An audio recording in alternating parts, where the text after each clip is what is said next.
नमस्कार, आप देख रहे हैं प्रो इंडिया टीवी न्यूज। और आज हम लोग प्रदेश की राजधानी लखनऊ में हैं, जहां पर राजघराने से संबंध रखने वाली संयुक्ता सिंह चौहान जी हैं। उन्हीं की जुबानी जानते हैं, क्योंकि उन्होंने जमीन से लेकर अर्श से अर्श तक का जो सफर तय किया है और लोगों के बीच में जो उनका एक प्रकार से वर्चस्व बना हुआ है, लोगों के बीच में जिस तरह से उन्होंने समरसता, एक प्रकार से लोगों में समानता एक की भावना व्यक्त कर रखी। क्योंकि कहीं ना कहीं एक राष्ट्र और एक चुनाव के लिए ये बहुत ही जरूरी है। उनके भी विचार हम लोग जानने का प्रयास करते हैं। मैडम, कल योगी जी का कार्यक्रम था और कार्यक्रम के माध्यम से उन्होंने चाहा कि एक राष्ट्र एक चुनाव हो, जिससे जनता के ऊपर बहुत सारा जो भार आता है वो कहीं ना कहीं कम हो जाता है।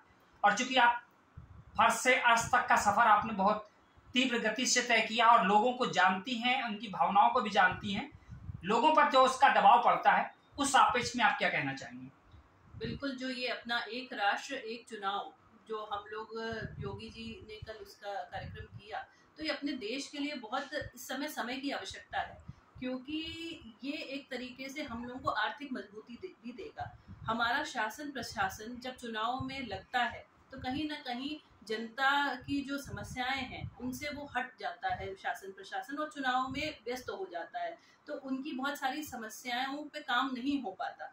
तो इस तरीके से अगर चुनाव एक बार हो जाएंगे तो हम लोग आर्थिक जो तंत्र उसमें चुनाव में लगता है उससे भी हम लोग को निजात मिलेगा, और जो प्रशासन जो पूरा हर बार नए तरीके से चुनाव में लगता है तो इसमें जनता का भी भला है, क्योंकि हर अपनी रोजी रोटी के लिए गरीब से गरीब आदमी जो है वो रोज मशक्कत करता है, और चुनाव जब आते हैं तो कहीं ना कहीं उसके जो रोजगार में कमी आती है, वो कहीं ना कहीं थोड़ा पीछे वो उसको पीछे हो जाता है। तो चुनाव जब एक बार हो जाएगा, एक राष्ट्र एक चुनाव होने से अपने देश का भी लाभ है और ये अपने देश के लिए हितकारी रहेगा, और हम विकसित भारत की ओर अपना एक कदम बढ़ा पाएंगे एक राष्ट्र एक चुनाव के द्वारा। बहुत वाकई आपने कहा कि कहीं ना कहीं चुनाव अगर एक हो जाएंगे तो उस एक चुनाव से बहुत सारा लाभ मिलेगा, क्योंकि हर 6 महीने बाद कहीं ना कहीं इस तरह की व्यवस्थाएं बनी रहती। बने रहे प्रो इंडिया टीवी न्यूज के साथ। धन्यवाद।